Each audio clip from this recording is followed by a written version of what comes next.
লাখ টাকা দিয়ে হাত পাওয়ালা বউ কিনে নিয়ে আসে যদি বাইরের মোয়া কিনে খাতে হয় 50 টাকা দিয়ে, তাহলে আর বউর মান সম্মান থাকে? আসসালামু আলাইকুম, বুঝেই ফেলেছেন, মুড়ির মোয়ার রেসিপি নিয়ে চলে এসেছি। এই যেখানে মুসমুসে মুড়ি নিয়েছি 1 গামলা। এখন মুড়িগুলো একটু চেকেও দেখলাম, কি মুসমুসে। এখন চলে যাচ্ছি চুলায়। চুলায় একটা কড়াই বসিয়ে দিয়েছি আর তাতে দিয়ে দিচ্ছি খেজুরের গুড় দিয়ে একটু চুলাটা অন করে দিচ্ছি। গুড়গুলা রয়েছে দলা পেকে, এখন সেগুলা তরল করে নিচ্ছি। আপনাদের সাথে একটু বলি, আপনারা আবার বলবেন লাখ টাকা দিয়ে বউ তো সবাই কিনে নিস। আরে ভাই না, আমি একটু ভাব মাতি ধরা খেয়ে গিয়েছি। আসলে বাড়ির সামনেতে যাচ্ছিল এক চিড়ামুড়ির মোয়ালা।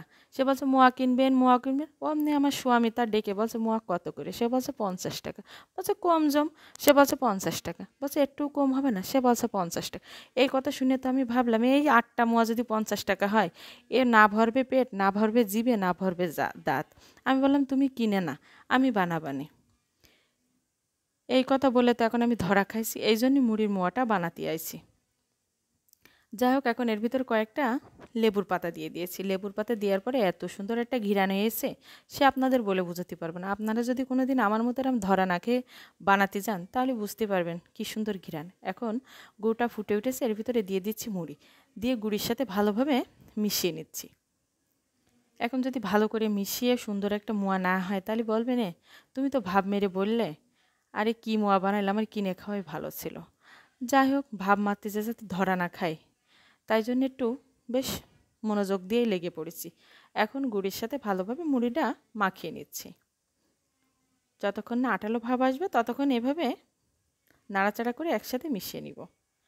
মনে হচ্ছে মুড়ির মোয়াটা আমার হয়ে গেছে গুড়ের সাথে মাখানো। এখন চুলারটা বন্ধ করে কড়াই শুদ্ধ নামিয়ে নিচ্ছি।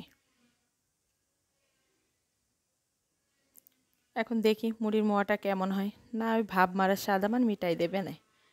যাই হোক, এখন হালকা গরম আছে, এই অবস্থায় একটা একটা করে 2 হাত দিয়ে চেপে চেপে মোয়াগুলো গোল গোল করে নিচ্ছি। এই যে এই সুন্দর করে চেপে চেপে চেপে চেপে একটা একটা করে মোয়াগুলো আমি সব বানিয়ে নিচ্ছি। একটা একটা করে সবগুলো বানানো হয়ে গেছে।